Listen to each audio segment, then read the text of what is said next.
हाय। जादू इस पल का इस सीरीज के तीसरे भाग में आप सबका स्वागत है।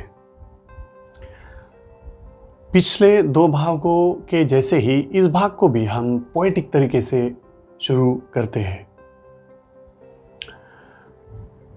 मैं बस सोच रहा था, मुद्दतों से मैं बस सोच रहा था। जब खाता तब भी सोच रहा था, जब पीता तब भी सोच रहा था। चलता, रुकता, उठता, बैठता, नहाता, जब उछलता या कूदता तब भी मैं सोच रहा था। हर काम के पहले भी और बाद भी मैं सोच रहा था। मैं कुछ करूं या ना करूं, पर मैं सोच रहा था। फिर एक दिन सीने में जोर से अकड़ आई, सिर में दर्द हुआ, पेट शोलों सा जलने लगा और मरने का मन हुआ। फिर मैं डॉक्टर के पास गया, तब भी मैं सोच रहा था। डॉक्टर बोला, बेटा खुद होके सोचना तो तूने कब का बंद कर दिया था, पर यह जो तुम्हारा मन है वो कब से अंदर से तुम्हें नोच रहा था। जानबूझकर जब भी तू सोच रहा था तो तू खुद को खोज रहा था, पर बिना इजाजत जब भी तुम्हारा मन सोच रहा था, तब अंदर ही अंदर वो एक गड्ढा खोद रहा था, क्योंकि तू मर रहा था। बेटा तू मर रहा था। भाइयों और बहनों, कहीं आप भी तो इस इंसेसेंट थॉट्स की वजह से, इस कंपल्सिव थॉट्स की वजह से, अनचाही, अनबाही, अनगिनत सोच की वजह से कहीं आप भी तो परेशान नहीं है? कहीं ऐसा तो नहीं है कि आपका मन, आपका माइंड इन थॉट्स के जरिए, इन अनचाही थॉट्स की वजह से आपके लिए भी तो कोई गड्ढा नहीं खोदा जा रहा है? सोचिए दोस्तों। चलिए मुझे एक बात बताइए कि क्या आप जानते हैं कि आपको जो गुस्सा आता है, बहुत ज़्यादा गुस्सा आता है, आपको जो फ्रस्ट्रेशन आता है, आपको जो डिप्रेशन आता है, आपको जो अकेलापन महसूस होता है, जब आपको रातों रातों नींद नहीं आती, जब आप लोगों को टालना चाहते हैं, पार्टियों में नहीं शामिल होना चाहते, लोगों से दूर रहना चाहते हैं, जब आप अकेले होते हैं, तो इन सभी चीज़ों का, सभी बातों का सबसे रूट प्रॉब्लम, जो जड़ है, वो क्या है? वो यही है दोस्तों, सोच, अनचाही सोच, इंसेसेंट थॉट्स, कंपल्सिव थॉट्स। ये इंसेसेंट और कंपल्सिव थॉट जो है, ये जो अनचाही, अनगिनत सोच जो है, ये एक रोग है, और ये रोग ही है जो आपकी ज़िंदगी को बर्बाद कर रहा है, क्योंकि आपकी ज़िंदगी की हर खुशी यह छीन के ले जा रहा है। सोचिए, गुस्से की वजह से कितना नुकसान होता है, फ्रस्ट्रेशन की वजह से कितना नुकसान होता है, डिप्रेशन की वजह से कितना नुकसान होता है। रात भर नींद नहीं आती, कई लोग हैं कभी नहीं सो पाते, लेकिन सोचना नहीं छोड़ते, जबकि ये सोच ही है जो उनके जीवन में हर तरह का प्रॉब्लम ला रही है, और फिर भी वो सोच ही नहीं छोड़ रही है दोस्तों। इसलिए याद रहे, ये गड्ढा जो खोदा जा रहा है, इसे आपको रोकना होगा, जिसे आप रोक सकते हैं। सोचना एक रोग है। आप कहेंगे ये कैसे हो सकता है? आज तक तो हमको सभी ने यही कहा है कि हर काम सोच विचार करके ही करो। फिर सोचना रोग कैसे हो गया? दोस्तों, सोचना रोग ही है, और जो आपको बताया गया वो भी सही है। वो इसलिए क्योंकि जब आपको सलाह दी जाती है कि सोच विचार करके करो, तो आपको सोचने के लिए कहा जाता है। लेकिन क्या हमेशा आप खुद सोचते हैं? मुझे बताइए, आप पढ़ना चाहते हैं, आप पढ़ाई के लिए बैठे हैं, और उस वक्त जब आप पढ़ना चाहते हैं, पढ़ाई के लिए बैठे हैं और पढ़ने की कोशिश भी कर रहे हैं, तो क्या अंदर ही अंदर सोच चालू नहीं है? आप तो पढ़ना चाहते हैं, फिर सोच कौन ला रहा है? कौन सोच रहा है? Who is thinking then?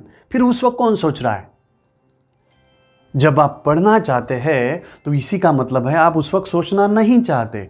जब आप पढ़ रहे हैं, पढ़ने की कोशिश कर रहे हैं, फोकस कंसंट्रेट करने की कोशिश कर रहे हैं, फिर भी अंदर ही अंदर थॉट्स आ रही है, incessant thoughts, compulsive thoughts, repeatedly बहुत सारी अलग अलग तरह की चाही अनचाही थॉट्स। इसका मतलब है ये आप नहीं हैं जो इस वक्त सोच रहे हैं, कोई और है सोच रहा है। आप सोना चाहते हैं, आप सोने के लिए गए, सोने की कोशिश कर रहे हैं। कई बार आप देखेंगे कि आप तो सोने की इच्छा रखते हैं, आप तो सोने की कोशिश कर रहे हैं, लेकिन फिर भी दिमाग में आपकी इच्छा हो या ना हो, थॉट्स आती है, थॉट्स आती है, थॉट्स आती है, बार बार, बहुत सारी, चाही अनचाही। कई बार तो आपको पता भी नहीं किस चीज़ के बारे में आप सोच रहे हैं, लेकिन आप सोच रहे हैं। फिर उस वक्त क्या वाकई में आप सोच रहे हैं? बिल्कुल नहीं। आप नहीं है वो जो सोच रहे, कोई और है सोच रहा है, क्योंकि आप तो सोने की कोशिश कर रहे हैं। फिर सोच कौन रहा है? आप ध्यान लगाना चाहते हैं, आप बैठे हैं, आप मेडिटेट करने की कोशिश कर रहे हैं, आप मेडिटेट करना चाहते हैं, आप पूरी कोशिश कर रहे हैं कि आप मेडिटेट कर पाओ, आप ध्यान लगा पाओ, लेकिन फिर भी उस वक्त सोच आती है, ये सोच, वो सोच, न जाने किस किस तरह की सोच। फिर जब आप तो ध्यान लगाने की कोशिश कर रहे हैं, फिर सोच कौन रहा है? क्या आप सोच रहे हैं? नहीं, क्योंकि आप तो ध्यान लगा रहे। फिर सोच कौन रहा है? इस बात पर भी आपने गौर फरमाना चाहिए कि अगर आप ये क्रिया जो कर रहे हैं, वो क्रिया आप कर रहे हैं, तो फिर सोचने की क्रिया कौन कर रहा है? Who is thinking then? If you are not thinking, you are studying, you are trying to sleep, you are trying to meditate, then who is thinking? कौन है जो सोच रहा है? इस बात पर भी आपने गौर फरमाना चाहिए। अगर आप ऐसा करेंगे तो ही आप जिंदगी में खुश होने की दिशा में जा पाएंगे, वरना गड्ढे खोदना तो जारी है ही। बट चलिए बताइए, देखिए हमें बहुत सारे हमारे शरीर के अलग अलग अवयव हैं, उसमें से देखना किस अवयव का काम है? आंखों का। सुनना किस अवयव का काम है? कानों का। सूंघना किस अवयव का काम है? नाक का। खाना, टेस्ट करना किन अवयव का काम है? मुंह का, जबान का। वैसे ही सोचना भी तो किसी अवयव का काम है। वो कौन सा अवयव है? माइंड, हमारा मन। यह माइंड है जिसका काम है सोचना, लेकिन कब? जब हम चाहे, है कि नहीं?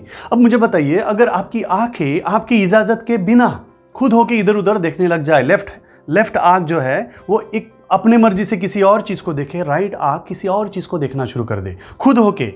आपके कान एक सोच रहा है, सुन रहा है, दूसरा कान दूसरा सुन रहा है।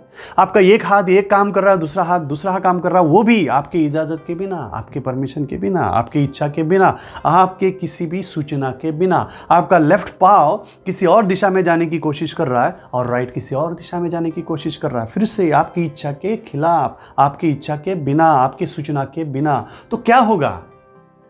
क्या होगा इस अवस्था में, जब आपके अलग अलग अवयव अलग अलग काम अपने आप में कर रहे हैं, वो भी आपकी इच्छा के खिलाफ? तब लोग आपको क्या कहेंगे? पागल। क्या पागल है? नहीं। जब अवयव खुद होके आपकी इच्छा के बिना, आपकी सूचना के बिना काम करने लगते हैं, तो आप बीमार कहलाते हो। वो बीमारी कौन सी कहलाएंगे? लोग कौन सी बीमारी से आपको बुलाएंगे? आप खुद को कौन सा रोग है ऐसा मानेंगे, ये तो अलग बात है, लेकिन आप बीमार कहलाओगे। You will find yourself as a disease. बिना आपकी इजाजत के जब मन, आपका माइंड सोचता है, तो आप बीमार है। बिल्कुल वैसे ही जैसे बिना आपकी इच्छा के आपका लेफ्ट पैर किसी और दिशा में जा रहा है, राइट पैर किसी और दिशा में जा रहा है, तो जैसे आप बीमार कहलाओगे, बिल्कुल वैसे ही जब आप सोचते हैं, आप जानबूझकर सोचते हैं, तो वो तो ठीक है। ये बिल्कुल वैसे कि आप कहीं जाना चाहते हो और आप ही अपने पैरों को अलग दिशा में, किसी दिशा में लेके जाने की कोशिश कर रहे हैं, देन दैट इज करेक्ट। लेकिन जब आपकी इच्छा के खिलाफ, आपकी इच्छा के बिना, आपके परमिशन के भी बिना, जब आपका मन, आपका माइंड सोचता है, दैट इज अ डिसीज। वो डिसीज है। आपके इच्छा के बिना, आपके इंस्ट्रक्शन के बिना जब आपके अवयव काम करते हैं, तो आप खुद को तकलीफ में पाते हैं, डिसईज्ड पाते हैं। बिल्कुल वैसे ही ये सोच भी जो आपकी इजाज़त के बिना की है, वह भी डिसीज है। खाली जिस वक्त आप इंस्ट्रक्शन देते हैं और आपका माइंड सोचता है, बस उतना ही सोचना सही है। और यही सोचने के लिए हमेशा हमारे पूर्वजों ने हमें बताया है, सोच विचार करके कोई भी काम करो। ये जो कहते हैं तो इसका मतलब है कि आप सोच रहे, इसका मतलब है कि आप अपने माइंड के जरिए सोच के ले रहे, आपकी इंस्ट्रक्शन पर ही वो माइंड सोचेगा। यह सही है, लेकिन बिना आपके इंस्ट्रक्शन के, बिना आपके परमिशन के, बिना आपकी इच्छा के भी जब आपका माइंड सोचता है तो वह एक बीमारी है। यू आर डिसीज, आप डिसीज हो। डिस ईज, आपका ईज खराब हो जाता है, आपको जो बेहतर लगता है वो आपकी फीलिंग बर्बाद कर देता है। वही है ये बिना इजाज़त की सोच। आप शायद सोच रहे होंगे कि ऐसा क्यों होता है, ऐसा क्यों है कि हमारा माइंड हमारी परमिशन के बिना भी सोचते रहता है। ऐसा क्यों है कि हमारा ही माइंड हमारे खिलाफ षड्यंत्र रच रहा है और हमें दुखों की ओर धकेल रहा है। ऐसा क्यों होता है? आपके मन में ये जो सवाल है ये बिल्कुल जायज़ सवाल है। मैं आपको बताना चाहता हूँ, ध्यान से सुनिए। इन सभी चीज़ों की जो जड़ है यह क्या है? इन सभी चीज़ों की, इन सभी प्रॉब्लम की जो जड़ है आपके मन के खुद होकर सोचने के, आपके इजाज़त के खिलाफ सोचने के जड़ क्या है वो आपको बताना चाहता हूँ। और इसकी जड़ है, आप खुद को अपना मन मानते हैं। You consider your mind as your self. आपके मन को, आपके माइंड को आप है ऐसा मान लेते हैं। और जैसे ही आप खुद को अपना माइंड मान लेते हैं, the moment you consider your mind to be you, the same moment compulsive thoughts enter, incessant thoughts enter.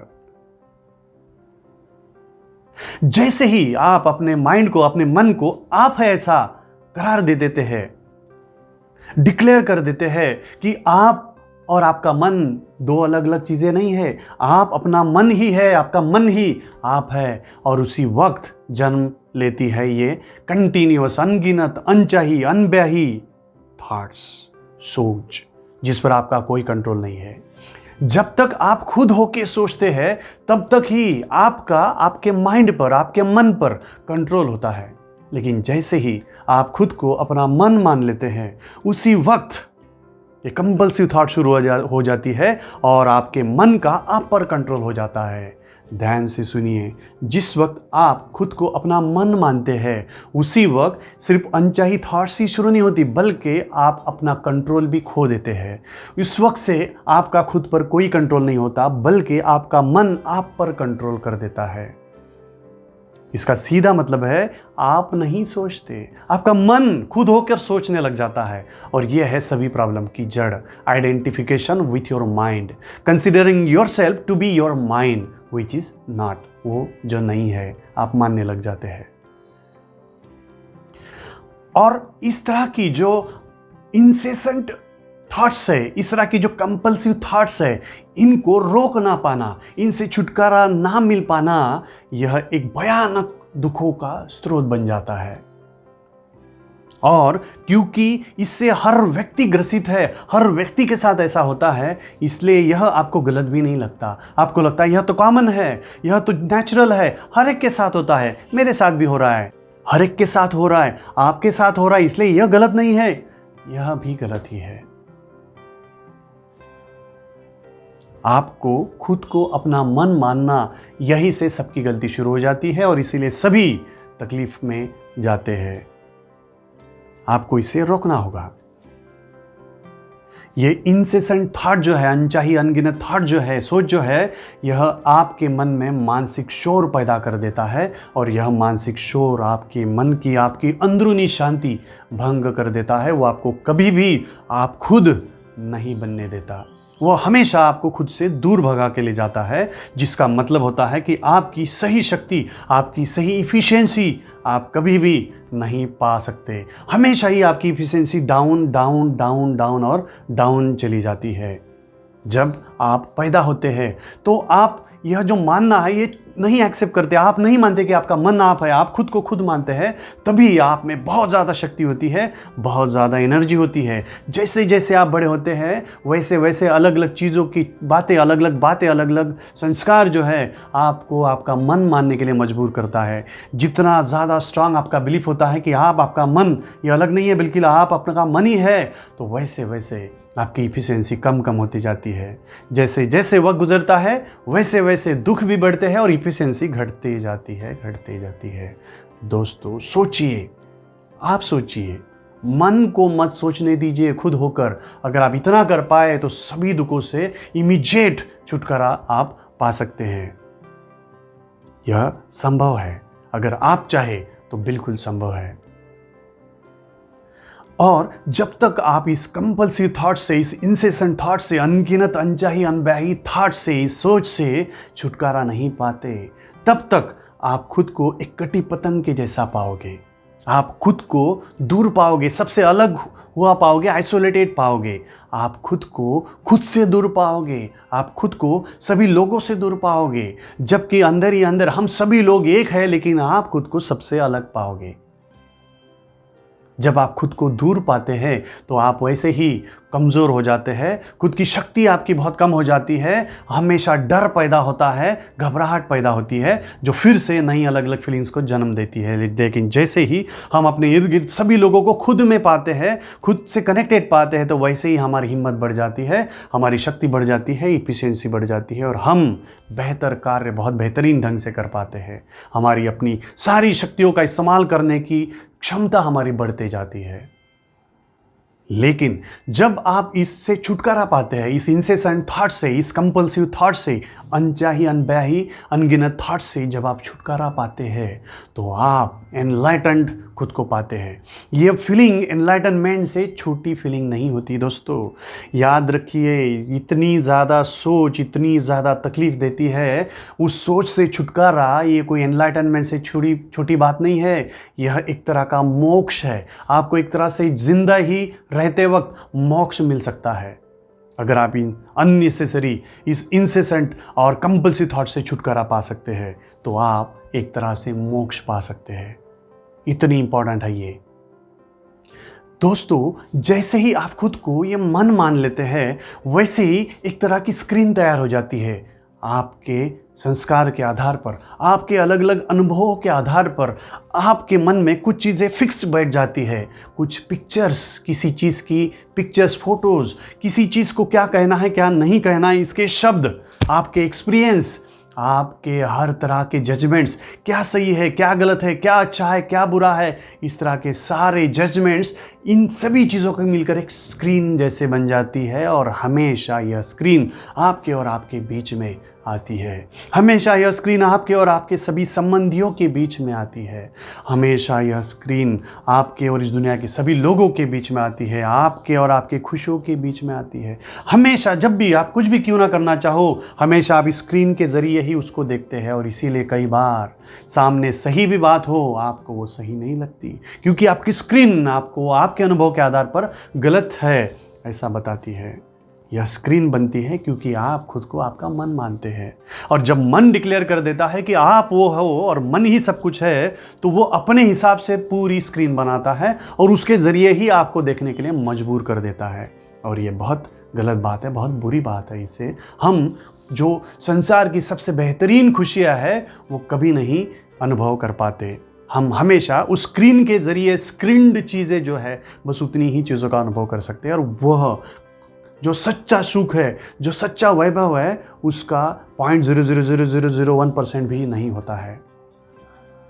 दोस्तों ये जो मन है, ये जो माइंड है, ये बहुत ज़्यादा शक्तिशाली होता है। भगवद गीता में भगवान कहते हैं अगर आप सही तरीके से इस्तेमाल करो तो आपका मन, आपका माइंड आपका सच्चा दोस्त होता है, सबसे सच्चा दोस्त होता है। लेकिन अगर नहीं तो फिर आपका माइंड ही, आपका मन ही आपका सबसे बड़ा दुश्मन हो जाता है। समझने की कोशिश कीजिए, जब आप अपने मन को कंट्रोल करते हैं, आप जब चाहते हैं तभी, जब आपका माइंड सोचता है, थॉट्स जो है तभी आती है जब आप चाहते हैं कि वो आए, तब तक आपका मन, आपका माइंड आपके कंट्रोल में है। और वह सबसे शक्तिशाली मन आपका सच्चा दोस्त है। आपकी सबसे ज़्यादा इफिशिएंसी वही बढ़ाता है।